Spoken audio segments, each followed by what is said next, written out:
Good morning. Well, this is the start of day 7 of my AT through-hike attempt, and I just came up from Unicoi Gap, and man, this coming up out of the gap, there's a real climb here.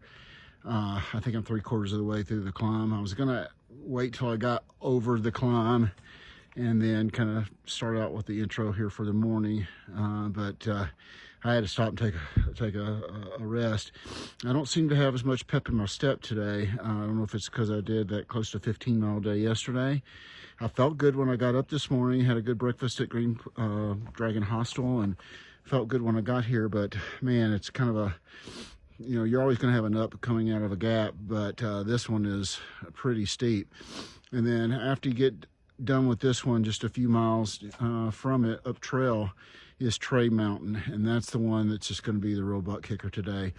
You know, I'm going to be out here for a little over 17 miles. I think I talked about that in my closeout video. The plan was to stay out here for 2 nights and then that third morning come in and go to Stanimals. I'm going to listen to my body and just let my body kind of tell me what I need to do. I felt like maybe I'm capable of a lot more miles than that over the next 2 days to make it a 2-day stretch as opposed to 2.5 days. But I'm going to listen to my body. If I could today, I'd love to get over Tray Mountain and maybe make it to Addis Gap. There's campsites there, and I think that would be a little over 10 miles. As of last night, I was aiming around the 6 to 7 mile mark.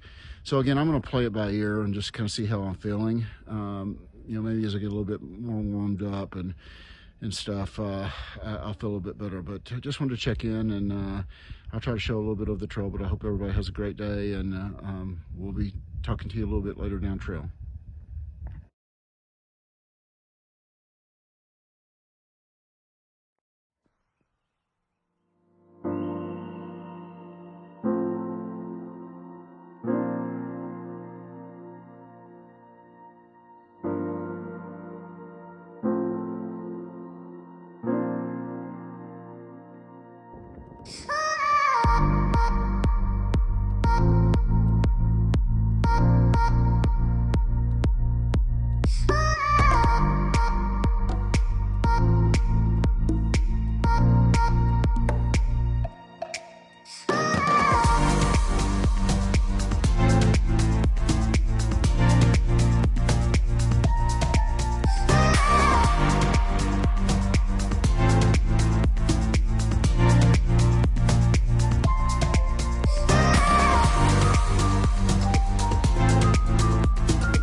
All right, guys, ramble of the day.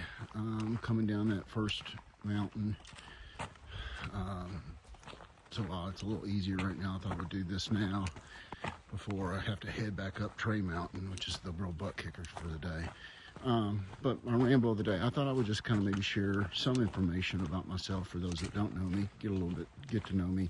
I know when I watch some of these folks, and especially if they lasted very long on the trail, especially the ones that went all the way, I mean, you don't really know these people, but you watch them day after day, and you feel like you kind of get to know them, and over a period of time you get to learn some stuff about their personal life. I mean, you know, again, you don't really know these people, and I'm certainly not going to share everything here, but as I said in my training video, if you watch that, people that know me will tell you I don't have too many secrets. So I'm married.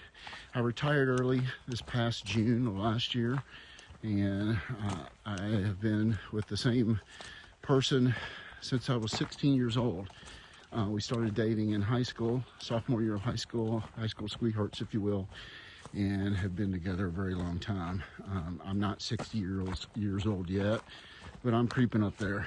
So if that tells you anything, we dated for, I think, close to 10 years before we got married, you know, through high school, college, graduate school, and been married a long time.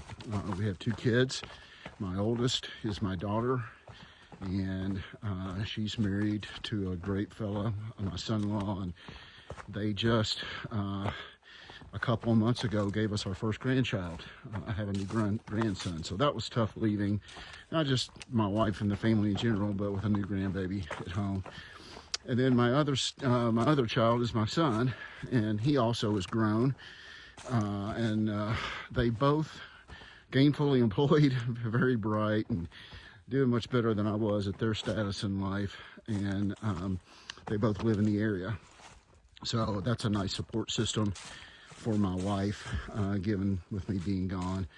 And without sharing too much, as I said, personal stuff, I actually thought that I was going to maybe try to attempt this hike 2 years ago, and my wife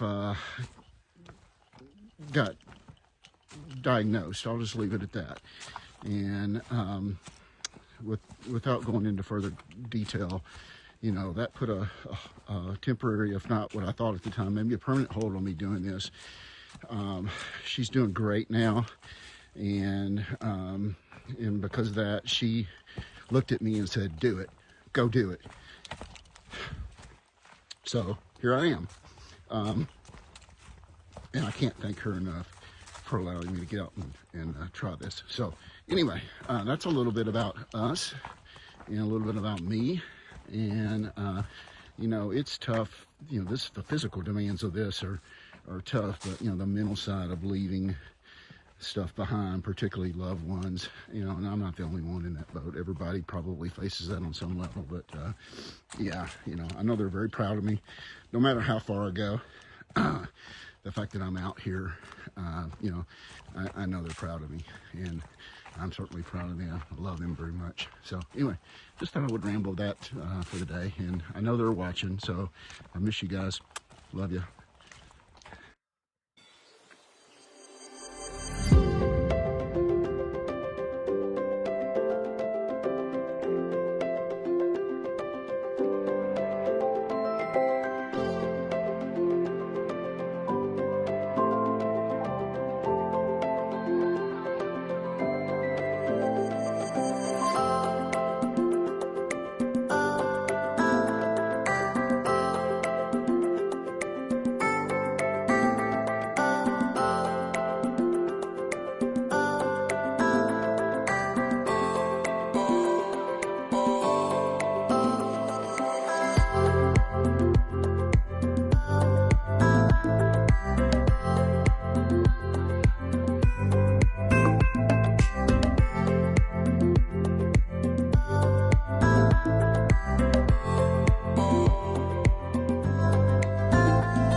everybody. Closeout of day 7, and what I ended up doing was going 11.3 to Addis Gap. So I ended up doing a little bit more than what I originally thought I was going to do. This is what I wanted to do, but I didn't think that I was going to really do it. But interestingly enough, coming out of the gap and coming up that big hill, I just did not feel like I had much energy, probably because I did so many miles yesterday. But I guess it was about halfway up Trey Mountain. The guys from Boots Off Hostel had set up a Trail Magic and were kind enough to feed some of us. And I really think that really powered me through the rest of my day. So I ended up stopping at Addis Gap about 11.3 miles. And so the plan going forward for tomorrow is I'm going to take my time getting up in the morning, have some coffee, and then I'm going to do a short 5.3. I think it's something like that, between 5 and 6 miles, but I think it's 5.3 down to Dix Creek Gap. And I'm going to have Stanimals around the bend, which is another hostel around here, come pick me up. So I'm going to do what's called a Nero, a near zero, but I'm going to go in early, get to the hostel, relax, and then I'm going to also take Sunday off. I had already booked a reservation for Sunday at Stanimals, but since I'm getting in early, I'll do a Nero and then a zero. And after a week, you know, my age, and I've tried to take this week and be smart about it. I try not to come out of the gates too fast. Everybody recommended, you know, easing into it, and that's what I've tried to do. Next week, I think we head into, I think it's called the 30-mile wilderness, 30 to 40-mile wilderness into North Carolina, and there really aren't any options to come out while you're in there. So I'll have plenty of time back in my tent next week, but what I'll probably do is just take the next day and a half off and let my body kind of, kind of recuperate. It feels pretty good, feels strong, but it's probably smart to do that. I'm trying to be smart about this because I am not 20 years old anymore. So anyway, but it was a great day, and I had 2 of the guys that have hiked around me over the last several days. In fact, Sylvan, I'll try to put a picture up. Moose, who's been staying with me at the other hostel the last couple of days, he's from Sweden, and he's a cool guy, and he showed up a little bit late. And then right before him, Sylvan, the guy that started, Todd, I probably referred to him as Todd in my first video. We started off together at Springer Mountain, so I had 2 guys join me here at camp, which was nice. So anyway, had a great day, and I will touch base with you guys tomorrow morning. Hope everybody has a great night. I'll see you tomorrow.